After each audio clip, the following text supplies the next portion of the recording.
Hoje nós vamos falar sobre ousadia para viver o novo. E isso é muito importante de falar sobre ser ousado.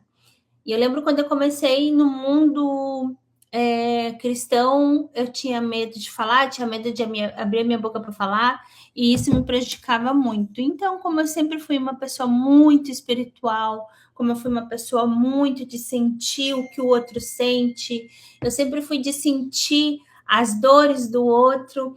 Sabe quando uma pessoa está com vontade de chorar, está com o pescoço aqui, ó, engasgado, com vontade de chorar? Então eu olhava para essa pessoa e eu sentia a mesma coisa que essa pessoa estava sentindo. Então eu sempre fui essa pessoa de sentir o que o outro estava sentindo e não conseguia falar porque eu não sabia o que tinha que falar. Como por muito tempo eu fui de outra religião, então eu chegava assim, você está sentindo isso, isso e isso, e você tem que fazer um trabalho, isso, isso, isso, e eu já saía fazendo isso. Mas quando eu me transformei numa pessoa diferente, que eu conheci Jesus, que eu me entreguei para Jesus, tudo isso foi diferente na minha vida. Então eu não sabia o que falar para essa pessoa, eu não sabia que eu tinha que profetizar na vida da pessoa, eu não sabia que eu tinha que dizer para a pessoa o que ela estava sentindo, o porquê ela estava sentindo e dar um direcionamento para essa pessoa, porque a revelação hoje, o que eu entendo de revelação, que lá atrás, antigamente, revelação para mim era ter uma visão sobre a pessoa, e aí então eu tive uma revelação, e aí eu falava sobre a revelação que Deus estava me entregando.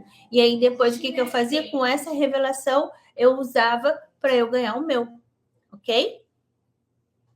Então, gente, o que acontece? Às vezes a gente precisa entender o que é de fato uma revelação. Precisamos de entender de fato o que essa revelação está falando. A revelação, dependendo do tipo de pessoa, o profeta que vai te entregar, ele vai ser a pessoa que vai falar do que está acontecendo, ele vai falar do seu presente e vai falar o que vai acontecer no futuro, mas com essas três falas aqui, ele também vai te dar um direcionamento, ele vai te ensinar alguma coisa, ele vai falar para ti como que tem que ser feito, que porque Deus está trazendo Deus está entregando para ele ali o que ele tem que fazer, como ele tem que fazer, para onde que ele tem que ir, como que ele tem que ir, por onde começar, por onde terminar. Então, vai ter essa colocação que vem dos céus para gente, tá? Então, eu quero trazer o versículo do dia, o justo é usado como o leão. Provérbios 28, versículo 1, tá? Provérbios, capítulo 28, versículo 1. Então, vai dizer que o justo é usado como leão. Nós precisamos ter as garras do leão, temos que ser forte como os leões, temos que nos posicionar como leões.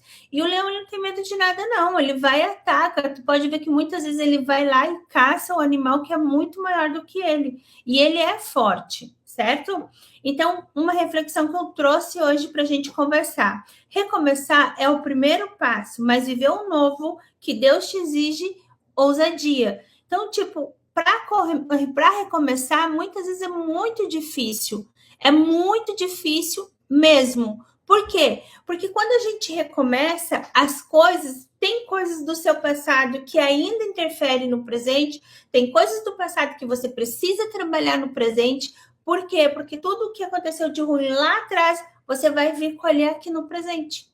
E para que você consiga eliminar as sementes ruins do passado, tu precisa vir limpando aquele passado, vir limpando aquilo que você fez atrás, vir organizando, vir trabalhando. E por que isso tem que acontecer? Se você quiser viver o extraordinário do Senhor aqui na frente. Por quê? Quando Deus vai te entregar algo extraordinário, ele só vai entregar quando você recomeça, quando você dá o primeiro passo, mesmo em meio às dificuldades. E vamos falar de perdão também. O Senhor, ele é tão maravilhoso para nos perdoar. Por quê? Porque lá em Gênesis 20, vai falar que Abraão mentiu e Abimeleque pegou a esposa de Abraão, levou para ele, tomou a esposa dele, porque ele mentiu que a esposa era irmã, e de fato é irmã, mas ele não falou a verdade, ele falou meias verdades, e ele falou que a esposa era irmã dele, e aí Abimeleque tomou a esposa, levou para ele, e o Senhor veio em sonho para Abimeleque para avisar ele que a esposa era do Abraão. Então, que ele tinha que devolver a esposa para que o povo dele não morresse, para que o povo dele não perecesse. E todas as mulheres se tornaram estéreis. Por quê? Por que a gente está falando sobre esterilidade? Por que a gente está falando sobre procriação, ou sobre gravidez, ou sobre fertilidade? Porque tudo aquilo que tem a fertilidade, toda mulher que pode procriar, ela está o quê? Multiplicando. E quando a gente vai falar sobre isso na Bíblia, sobre gestação, quando a gente vai falar de gestação na Bíblia, nós estamos falando de multiplicação, nós estamos falando de crescimento. Então, o que acontece? Aquele povo todo não teria um crescimento, uma multidão, um crescimento de multidão, e quando não se tem crescimento, você não tem sequência do seu povo, da sua nação, para você crescer, para você multiplicar. Então, quando a gente vive o passado, a mentira, o engano, o erro, você precisa estar consertando isso. E vou falar uma coisa para vocês, desde que eu me converti, desde que a minha família entramos para viver com o Pai, para entregar nossa vida ao Pai, nós viemos de lá para cá sempre reconstruindo, transformando, mudando, recriando, transformando. Por quê? Porque se eu não der um jeito de transformar o que eu fiz de errado lá atrás, se eu não mudar o meu caráter do que eu fiz lá atrás, aqui na frente não adianta, eu não vou conseguir. Porque Deus foi lá, falou com Abimeleque, ele estava errado e Abraão também estava errado. Os dois estavam errados. Um que tomou a esposa do outro e o outro que não falou que era verdade, que era esposa. Então, ele não teve fé o suficiente. Ele não teve fé no que o Senhor poderia fazer por ele, certo? E então, o que o Senhor fez? O Senhor foi lá, falou com Abimeleque. Então, quer dizer que até quando as pessoas estão erradas, até mesmo aqueles que não confiam, não creem em Deus, até aqueles que não são da tribo, como Abraão, né? Até aqueles também temem ao Pai, também temem a Deus, temem ao Senhor. E o Senhor vai vir e fazer o seguinte, vai vir e vai dar a misericórdia para esse povo que temeu ao Senhor. Então, Abimeleque temeu ao Senhor. O Senhor veio para ele em sonho e ele creu. E ele foi lá e devolveu a esposa de Abraão. E ao mesmo tempo que ele devolveu a esposa de Abraão, ele também foi sanado do problema. Por quê? Porque Deus colocou Abraão para orar pelo seu inimigo e para abençoar e fazer com que as mulheres estéreis voltassem a ser mulheres que tivessem gestação, que voltassem a multiplicar. Então, o que acontece? Viver um novo de Deus exige ousadia.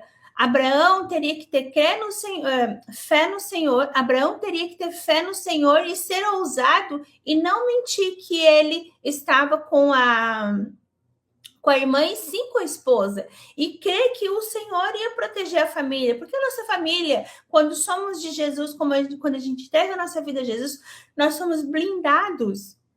Não significa que não vamos passar por alguns problemas, não significa que não vamos viver o problema, mas somos blindados, e para que a gente possa sair do problema, nós precisamos estar em oração, jejum, em ação, certo? Então, é isso. Então, a reflexão de hoje, recomeçar é o primeiro passo, mas viver o novo que Deus te exige ousadia, tá? Por que o novo assusta? Ele é desconhecido, desafiador, exige fé, movimento e posicionamento. Então, foi o que eu acabei de falar sobre Abraão. Abraão não teve posicionamento, ele é um homem de fé, porém ele não creu, não teve tanta fé ao ponto de mentir que ela era somente irmã e não falar a verdade de que ela era esposa, pois naquela época o irmão ele tinha mais poder sobre as irmãs para poder negociar um casamento para as irmãs. Então era preferível que ele falasse que era irmão para não perder a vida. Por quê? Porque se a mulher naquela época fosse bonita o suficiente, os faraós ou os reis na época tomavam as esposas e para não se incomodar com o marido da esposa, ele ia lá e matava a pessoa para poder seguir sua vida com a esposa que ele roubou, tá? Para não vir ter uma vingança, ok? Então, o que aconteceu? Ele não foi ousado o quanto precisava ter sido, ele não ousou falar a verdade por medo, e é por isso que muitas vezes a gente cai nos erros,